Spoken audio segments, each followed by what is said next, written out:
Hi guys! Magandang hapon sa ating lahat. So, ayan yung kaganapan ng aming bagong taon. Siyempre guys, bago matapos ang aming bagong taon, unang-una, siyempre, nagiinuman kami, nagse-celebrate kami. Ayan, kasama pa ang aking pamangkin, si mama at si papa. At grabe guys, kitang-kita sa bakas ng mukha nila yung saya na kasama nila kami, kasama nila yung mga apo nila. Siyempre guys, minsan lang kasi sila nagkikita sa isang taon. At kasi kami magkakapatid, umuwi kami ng probinsya. Pero siyempre guys, hindi nakakasama yung ibang mga pamangkin at apo.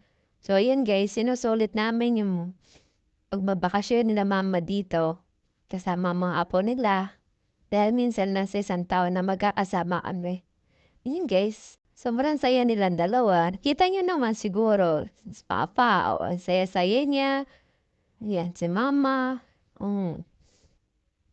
Bago, bago magputukan, siyempre, nag-i-enjoy muna kami. Siyempre guys, pagkatapos ito, wala na, balik mamal ulit. At saka guys, 3 linggo lang sila mama dito. Kaya sinusulit ko yung mga araw na kasama namin sila dito sa Laguna kasi sa susunod na araw, nandoon na naman sila sa Davao, malulungkot na naman sila dahil hindi nila nakikita yung mga apo nila at mga kasama. Kita niyo naman si mama guys, parang buntis. Pero yung tatay ko, walang pigil sa pagsasayaw. Alam mo naman ay kagaling-galing sumayaw. At syempre guys, ayan, si ate busy-busy sa likod. Ano, alam kung pinagkagawa niya. Ay itong malikot na bata. Yan, kumuha si papa ng hapuan, medyo napagod siya.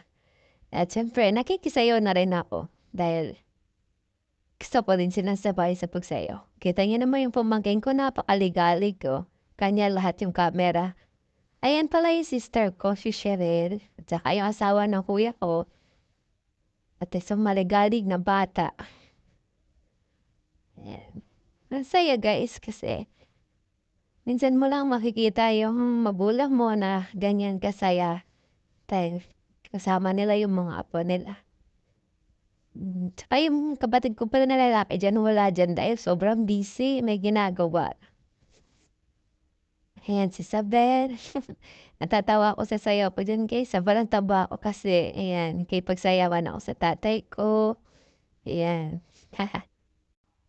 Ang kulit eh. Yes, nag-i-stop dance kasi hinto kasi yung tugtog niyan guys, kaya yun. Ayan, sarap. Yan, si papa. Kahit lasing na, hala sige sayaw. Sabi ni mama, sayaw daw ni ate si papa. Partner daw sila. Ay, hindi naman marunong si ate. Hindi na kindig kaya sa kaming lahat subasayaw. Kaya guys, pasensya na kayo sa boses ko. Kasi medyo tira lang din kasi ako magbo-voice over. Ayan.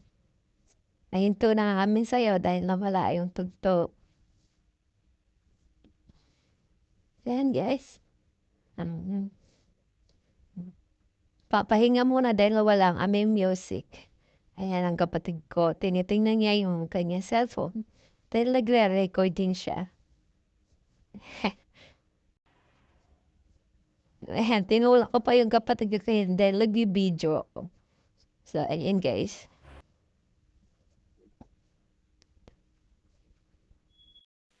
So, ayan guys, tapos na yung putukan.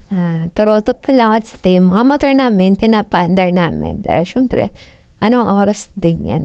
Saktong 12:00 na. Ayan guys, kami-kami lang. Ayan yung kapatid ko guys. Tapos yun sila, pinapawanan nila yung motor. Yan. So, ayan guys, Happy New Year sa lahat. Yan yung pamangkin ko. Ayan si Bakla. Ayan ang aking motor. Tapos yan guys.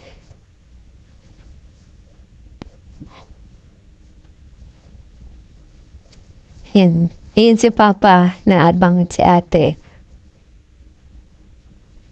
Yan. Ayan si Kuya. Kinaan na yung isang pamangkin ko dahil Pinapahingi nila yung mga motor. Siya yun, guys.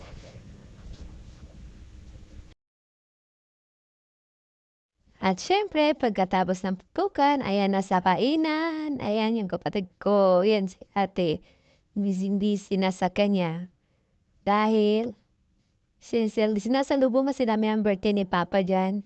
Kaya binabati namin si Papa. Ayan, tinawag ko si Papa. Dahil birthday niya rin yan, sinalubong namin. Siyempre, ako na yung nagawak ng cake. Medyo hindi marunong aking cameraman dahil sunod sa akin.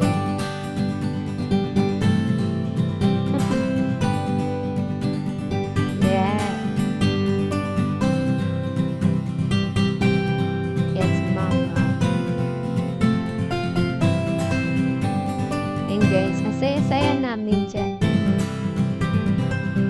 Dahil medyo nakainom na din. Ayan, takbuhan sila. Di ba, papahiran ko ng cake. Ayan, si Mama. Si Issues may pag-kiss-kiss pa. Happy New Year! Ayan yung anak ko. Ang aso pusa laging nag-aaway. Ayan, sa susunod na taon naman, sa Davao naman tayo. Ayan guys, sa itsura ng kapatid ko. Pinunasan ko kasi siya ng chocolate cake. Ayan, si ate. Kasi na si Papa. Ay, sus, may pakis-kiss pa. Ayan, Happy New Year. Ayan, ang sweet naman ng puta. Sweet naman ang nanagtatay ko. Dahil tapos na yung bagong taon, sayawan ulit. Tapos kainan. Ayan guys, medyo lasing na si ate. Kumakain na kami yan eh. So, dahil yan guys, dito na magtatapos ang aming bagong taon. Welcome 2024 at by 2023. So, sana maging maganda ang takbo ng buhay natin ngayong 2024. Dahil ng 2023, okay naman, pero syempre, mas maganda pag i-improve natin.